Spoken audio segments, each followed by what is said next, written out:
Hello, welcome to another vlog, and in this episode, usapang pera tayo. Today, we will be discussing yung aking Taiwan travel budget hacks, especially for first-timers. So kung first time mong pupunta ng Taiwan, naghahanap ka ng mga tips and hacks para makatipid at masulit yung pera na binabayad mo for your travels, then this video might be for you. Sa video na to, I will share with you guys my top 8 travel tips and hacks na personally ginagawa ko kapag pupunta ako ng Taiwan. And some of these tips actually, applicable yan kahit hindi ka naman sa Taiwan magta-travel. So, pwede rin siyang refresher para sa mga medyo matagal nang hindi nakakapag-abroad recently for vacation. By the way, if you're new here, hey, it's CNC na share travel tips para masulit mo yung bakasyon mo kasi deserve mo yan. Number 1 is yung pagbubook ng flight. So, I know a lot of you pag sinabing you're on a budget or budget traveler, syempre diretso tayo sa mga budget airline. Ang downside lang kasi for me ng budget airline is minsan, 'di ba, pag nagbo-book ka, hindi pa talaga kasama yung seats, yung bags, wala ring meals, etc. So sometimes if you add up everything na gusto mong kasama sa flight mo, minsan yung presyo niya actually hindi rin naman ganun kalayo from a full service airline. Specific to Taiwan actually, ang mga favorite airline na chinecheck ko would be EVA Air or EVA Air at saka China Airlines. Itong dalawang to actually, good service sila and full service airlines, but the price is not very far from a budget airline, especially if you get it on sale. So example, last month, meron kasi akong travel this coming April sa Taiwan ulit and nag-book ako ng EVA Air. Bakit? Kasi nakuha ko siya for only 11,200 pesos. All in na yon, kasama na yung 23 or 30 kilos na baggage, kasama na din yung meal. Tapos, pag chinek mo kasi yung other budget airlines, actually, kapag inad ko yung mga kailangan ko, kahit nga baggage na lang, hindi rin nalalayo yung presyo.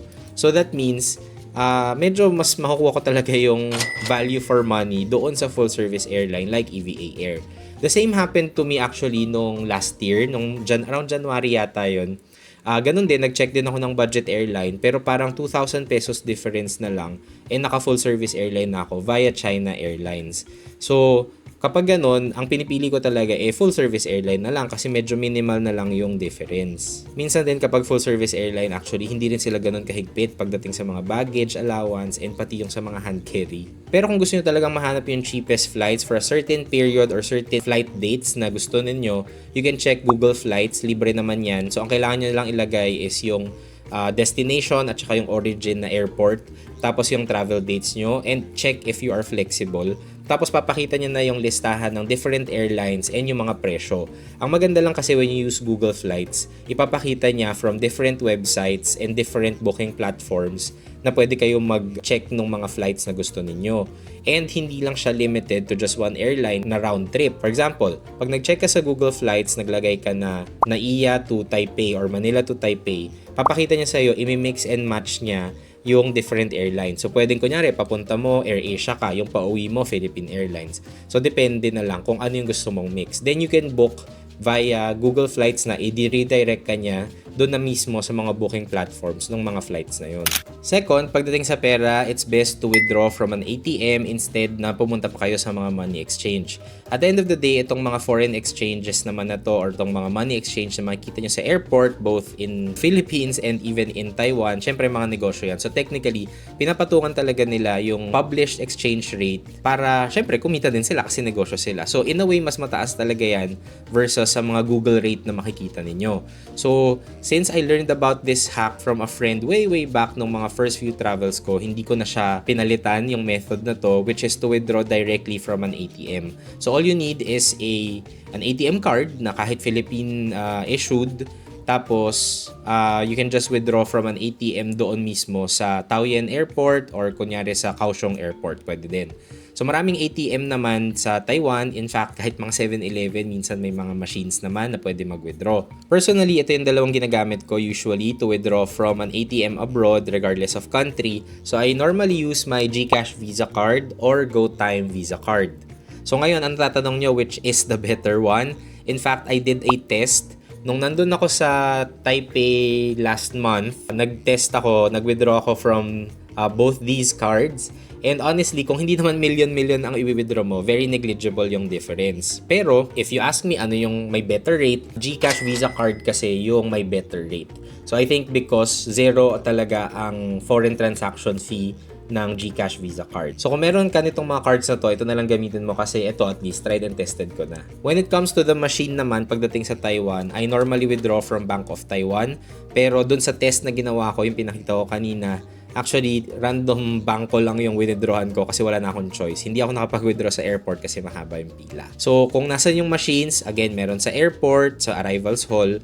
Pero kung wala talaga kayong chance na maka-withdraw doon for some reason, nagmamadali or what, then you can just withdraw from the city na mismo. Marami namang bangko doon or mga convenience stores. By the way, a lot of you guys are also asking kamusta yung Maribank. So, kakakuha ko lang ng card na to.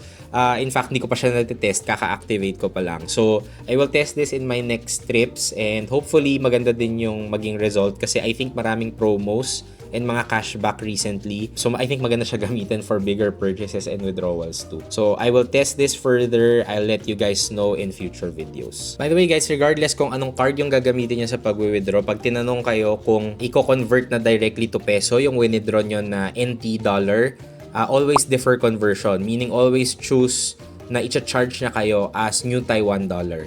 And bonus tip that also applies kahit mag-tap kayo to pay via these cards or even your credit card. So pag tinanong, how do you want to pay? In peso or in New Taiwan dollar? Always choose New Taiwan dollar because that will give you the better rate. Number 3, pre-book all your hotels and activities. So I think ito medyo known hack naman to, especially if you're a frequent traveler, na pre-booking your hotels, even your activities could actually be beneficial when it comes to getting better rates. So you know guys, meron namang mga promo codes dyan na pwede nyong gamitin. And in fact, meron naman tayong discounts din for both Agoda and Klook. So kung meron kayong ibobook na hotel sa Agoda, you can enjoy up to 10% off using my promo code na HeyENC Hotel. Up to 3 times use naman yan per account. So, kailangan nyo lang siya i-claim dun mismo sa home screen ng Agoda app. Punta lang kayo sa deals, tapos type in the promo code and then claim. And then you just have to claim it every time kailangan nyo gamitin, up to 3 times. The same for the activities promo code on Agoda, ganun din. Up to 5% off naman yan. And the promo code is HeyENC. For Klook, if you're a first-time Klook user, meron tayong up to 5% off using my promo code HeyENC Klook. So, ganun din, kailangan nyo lang din i-claim yan. Or actually, sa lahat ng promo codes na pinakita ko, just go to the description and tap the links using your mobile phone. Tapos automatic magsisave na yan sa mga app ninyo. By the way, sa mga platforms na to din kasi usually discounted talaga siya on top pa of mga promo codes. So, you actually get better rates. Not to mention that pre-booking your accommodation is a requirement para makapasok ng Taiwan. Doon sa past video ko ng Taiwan for first-timers, sinabi ko doon na kailangan nyo mag-fill out ng Taiwan Online Arrival Card. And actually guys, kasama kasi doon sa kailangan ilagay na detalye is your hotel details. So yes, required po na naka-pre-book talaga yung hotel. And speaking of hotel, point number 4 is to actually look for hotels na merong free snacks and drinks. So actually guys, medyo common sa Taiwan na marami silang mga hotels na doon sa lobby or merong common pantry, tapos pwede kayo doon kumain, tapos may mga cookies, may mga chips, ganyan, mga food. Actually minsan coffee, tea, depende na lang sa hotel. So actually recently meron akong favorite hotels, yung Cho Hotel at saka Cho Hotel 3 when it comes to these free snacks and drinks. Number 1, 24/7 open yung pantry na yon, tapos unlimited yung snacks and drinks. And guys, when I say snacks, hindi siya basta chips lang. As in merong cup noodles, sandwiches, meron ding free coffee, merong free na tea, merong mga tubig na doon na bottled, meron ding mga soda, and actually may mga naka-box pa na milk tea.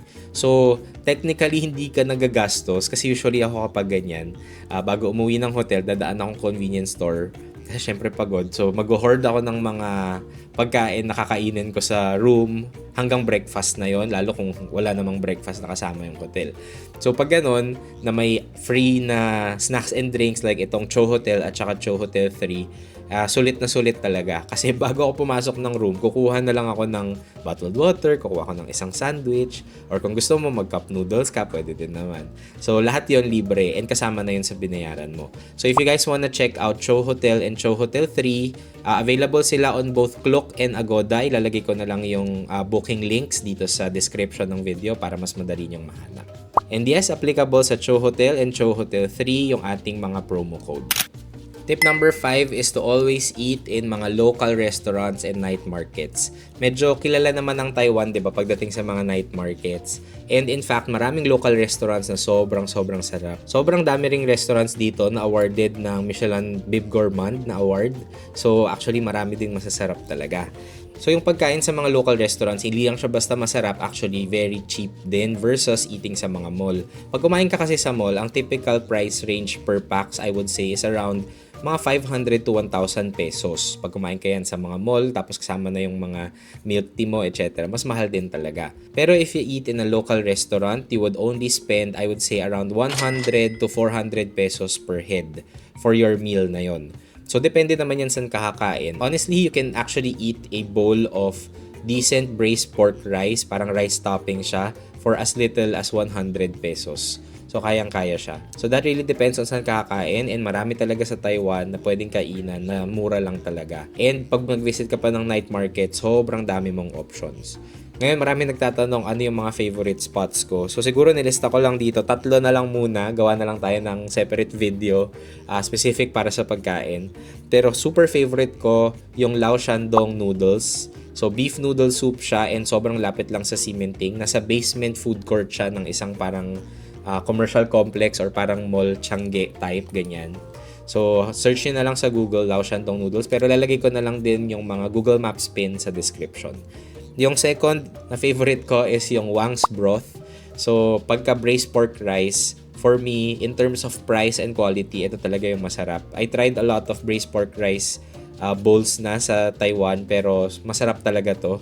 And the price is only 100 plus pesos. 126 yata pesos per bowl. And busog na talaga dun. Nasa isang night market siya malapit, pero I suggest going there early, around brunch, para lang hindi sobra daming tao. Tapos kapag breakfast naman, favorite ko recently yung Fuhang soy milk. Sobrang sarap nung mismong soy milk drink niya, and yung food, super okay talaga. Siguro kailangan ko rin i-mention yung isa ko pang favorite na breakfast. It's called Weiding. Marami akong na-meet na Pinoy dun sa last trip ko, dun sa Weiding na kainan. So, malapit lang yan sa Ximending and Taipei Main Station. Nalalakad naman. So, if you guys wanna go, again, lahat, lalagay ko na lang yung Google Maps pin sa description. Tapos pagdating naman sa night market, maraming options naman ng night market sa Taiwan, and syempre yung mga sikat, kung first time mo, yun na lang ang unahin mo. Personally, I like going to Rauhe Night Market kasi maraming food options, and so far, andun yung mga gusto kong kainin. So meron doon ng mga favorites ko like yung pepper bun, hindi ko maalala yung pangalan ng store, pero yung mga dumpling masarap din. Nandun din yung masasarap na peanut ice cream with cilantro, guys, with cilantro pag kumain kayo. Tapos yung mga random donut, ganyan, bibili din ako doon. So maraming food options sa Rauhe. Tapos may katabi na rin siyang temple kung gusto nyong i-add sa itinerary nyo. Recently na try namin yung Ningxia Night Market, and specifically pumila kami dito sa oyster omelette, and sobrang sarap. For someone na hindi mahilig sa oyster, na-enjoy ko talaga to. Yun nga lang, be prepared to spend around 30 minutes to 45 minutes na pila bago kayo makapasok. If you're the type naman na mahilig sa mga games a la Peria, you can also consider going to Shilin Night Market naman. Kasi yung ground floor ng Shilin Night Market, actually parang mga games na parang Peria, pwede kang maglaro. Yeah, hindi lang ganun kamura parang 200 New Taiwan dollar per game usually. 200 to 300, ganyan. So hindi siya ganun ka-cheap. Pero pagbaba mo sa basement, newly renovated yung food court area niya. So, if you prefer na kumain ng local dishes pero naka-aircon, tapos may upuan, tapos medyo mas malinis siya than the typical kasi bagong-bago pa to. You can also consider going to Shilin Night Market. So, for these night markets, ganun din, nalagay ko na lang sa description yung mga Google Maps pins. Tip number 6 is to use the public transportation. I know nakaka-tempt minsan to just take the taxi or Uber all the time kasi convenient naman talaga. So, if you're that type, yes, you can take naman Uber. Meron ding tinatawag na Bolt. I think it's another app pero hindi ko pa personally yan natatry. So far, yung Uber is, I would say, fairly reasonable ang presyo. Kasi siguro kung marami kayo, pwede na. Mga 4 kayo, ganyan, pwede na. Pero, ang masasuggest ko talaga is maximize public transpo kasi very efficient naman and madaling sundan yung public transportation system nila. That includes the trains, even the buses. So para makaikot kayo sa mga public transpo, you can actually purchase single journey tickets or tokens, pwede naman, pero I highly suggest na meron kayong mga transportation card. Na-mention ko na to in the last video, pero ang pinaka-versatile na transportation card is the Easy Card. So isipin nyo kung familiar kayo sa Beep Card, para siyang ganun. It's a reloadable card. Naloloadan mo na lang and nade-deduct yung balance or yung load mo every time you use it sa public transport. Ang maganda lang sa Easy Card, widely accepted siya. So pwede siya sa mga MRT, pwede siya sa buses, pwede siya sa Taiwan Rail. Hindi lang siya pwede sa high-speed rail. Pero ito, yes, pwede to pala sa airport MRT din, yan. Yung Easy Card din pala, pwede gamitin pang bayad. So, kunyari may load ka dito, gusto mong magbayad sa 7-Eleven, ng binili mo, ng pagkain, pwede mong gamitin to pang bayad, yung load na nasa loob na mismo ng Easy Card. However, meron din namang other options. Kung ayaw mo na mag-isip, may mga options for unlimited passes. So, one of which is called the Taipei Fun Pass. Yung Taipei Fun Pass is, I would say, an all-in-one card specifically for tourists, lalo na kung first-timer. So, available siya sa 1, 2, or 3 days na option. Tapos, this card gives you unlimited na sakay sa MRT, so mga trains na MRT, Taipei City buses, and mga tourist shuttle buses. So, dahil only na siya, fixed rate na yan, kahit anong tap mo, kahit ilang sakay ka ng mga MRT or city buses, wala ka nang kailangan bayaran kasi only na siya for 1, 2, or 3 days.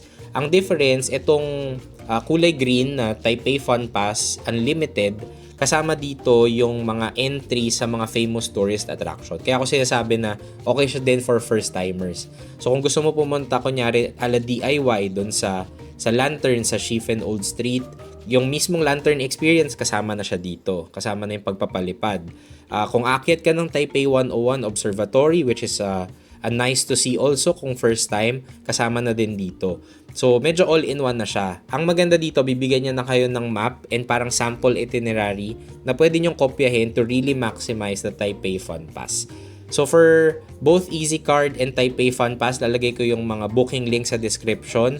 Tapos, again, you can still use yung Klook promo code natin para maka-discount sa mga to. May other transpo cards pa, pero yung dalawang yun recently, yung medyo na ma-maximize ko talaga. So, since ang public transportation sa Taiwan very efficient and madaling sundin, madali din talagang gumala sa city ala DIY. So, yung point number 7 ko or tip number 7 is to actually explore mga attractions or places na free to visit. Madaming pwedeng puntahan sa Taiwan na libre lang, wala talagang bayad, walang ticket na kailangan. So if you're on a tight budget and gusto mo lang talagang mag-sightseeing ng scenery and anything, related to Taiwan, then you can actually do that for free. A lot of these very close lang to where you usually stay, like Ximending or Taipei Main Station, either a train or 2 lang away. So madali talagang puntahan. You can visit Ximending para sa shopping and night market. You can go to Chiang Kai-shek Memorial para sa sightseeing. Pwede kayo umakyat dun sa main hall. Tapos meron ding free museum dun sa loob. So libre naman yun ma-access. Walang kailangang bayaran na ticket. Taipei 101, while yes, yung observatory may bayad siya para umakyat. Kung ayaw nyo naman umakyat doon, you can just go to the area of Taipei 101. Kasi marami naman doon nagsa-sightseeing lang talaga and take pictures. Yung Taipei 101 itself is also a shopping mall and yung mga paligid niya actually mga malls din yon. So pwede naman gumala doon and mag mini shopping or pwede rin kayo mag food trip kung gusto nyo. Actually marami pang free places to visit sa Taiwan and if you want a video specifically on that, just comment below. And my last tip, just in case you're the type na ma-shopping, do not forget to take advantage of the tax-free shopping sa Taiwan. So, kapag nakaspend ka ng at least 2,000 NTD on a single transaction, you are entitled to a tax-free purchase. Pero, you have to take note of the following. Number 1, you have to make sure na yung shop na binibilan mo, eligible ang tax-free shopping. So, may mga poster dyan minsan, pero you can always directly ask naman the staff or the cashier kung tax-free shopping is available sa store nila. Kung available, you have to spend nga at least 2,000 NTD to be eligible para dun sa tax refund. So kung umabot ka naman, pwede kang makakuha ng up to 5% na tax refund. Sinasabi kong up to 5% kasi minsan may deductions pa yan para sa processing fees. And the third, make sure na ilalabas mo ng Taiwan yung mga binili mo kasi there's a chance na pwedeng i-check siya dun sa customs. So ang pag-tax refund, merong different ways. I think 3 yung ways. Number 1, direct na i-deduct from the item that you purchased. So ang babayaran mo na lang is yung tax-free price na. Second, Pwede rin naman na kung nasa isang mall or commercial complex siya, merong mga foreigner center or visitor center na kailangan i-visit. So pagka bayad mo, babayaran mo muna ng buo with the tax, papapirmahin ka nila ng form, tapos dadalin mo yung form na yon dun sa tourist center at dun ka i-refund. Yung third naman is sa airport na mismo yung refund mo. So pwedeng papafill out ka nila ng form dun sa store, tapos babayaran mo siya ng buo. Dadalin mo yung item, pati yung papel doon mismo sa airport. May mga counters kayo na makikita sa airport mismo na nakalagay talaga na tax refund. May mga kiosk din na automated, doon na lang muna kayo mag-i-input ng details. So in my case, meron akong binili na for airport refund. Ang ginawa ko, dumiretso lang ako dito sa mga machines na to. Tapos I had to input the details or scan the paper. Tapos i-verify niya lang kung tama yung tax refund amount. If you agree to it, then check na, go ka na, and you will be asked if you want the refund to be in cash or in my case, dahil via credit card ako nagbayad, gusto ko ibalik na lang yung credits to my credit card. So I chose that option. So since I chose that option, binigyan lang ako ng resibo as proof na meron ako dapat ma-receive na tax refund back to my credit card. And ganoon lang siya kabilis actually, and since hindi ako magki-claim ng cash, wala naman akong pila na na-encounter. Alam ko sabi ko 8 lang, pero meron akong isang bonus tip which is to always track your travel expenses.